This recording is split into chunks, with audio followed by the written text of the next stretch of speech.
For TraderInsight.com, I'm Adrian Manz, and it's time for your daily dose of the doctor. Let's take a look at a Baltimore chop 2SD opening gap. This morning we only had one setup. It was in Tyson, TSN, and it was a good one. So let's have a look at what we've got here. Right off the open, we can see I'm going to snap some lines on sort of what the range has been as the market is settling in a little bit. So in the first 5 minutes of trading, we had the stock open low, got up into the range, and I'm sort of marking off as the day progresses where these inflections are. Now in the second bar of trading, we see we're getting a move back down through the closing price of that first bar.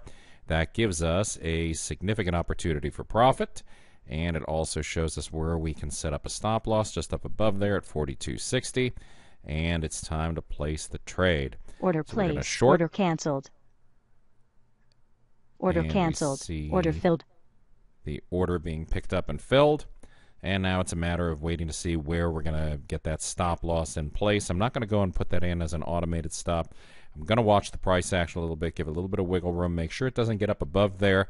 But in the interim, what I like to do is gauge how much wiggle there is over the course of a few minutes and then base a trailing stop on that when I have enough time. And given that this one did not trigger in the first bar of trading, we're going to give it just a little bit more leeway as the market may be settling in, and that gives us the opportunity to grab a profit. So we can see that we've got this move happening with the first inflection point coming up just below us, second inflection point down a little bit further. But what we're going to try to do is figure out when we've got a significant profit in place so that we can start ratcheting in behind that. And we see now that we've hit that first inflection point, and that tells me it's time to figure out where to put the stop loss in behind there, the trailing profit protecting stop, and right about 7 cents is what I'm going to use based on the price action we've had so far. And order placed. That is going to place the order. Now, over the course of the next few minutes, what we're going to see happen here is just a bunch of price activity. As price moves lower, Real Tick is going to constantly move my stop loss 7 cents behind the current bid. So right now we would be at 42.44 stop. So the profit protecting stop is 42.43 now. Still 42.43.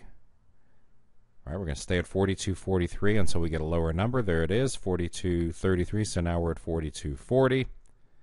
So you got a $90 open profit. And as price ticks in our favor, what we see is the opportunity to ratchet in a little bit more on that profit protecting stop. So here we go. We're getting a big pop down. Usually this is where we're going to get some wiggle to the upside too. So start looking for what's going to happen here. We've got about $300 coming up on this one. There we are. And now what you can look for is that reversal move. It's going to pop at some point here. Going to get a little bit of a wiggle higher sooner or later. You know, all good things come to an end unless we get really lucky and catch a major move on this one. But right now the trailing stop will be 42.30 based on that 42.23 print there. Now we're at 42.27. Now we're at 42.24, 42.21, 42.18.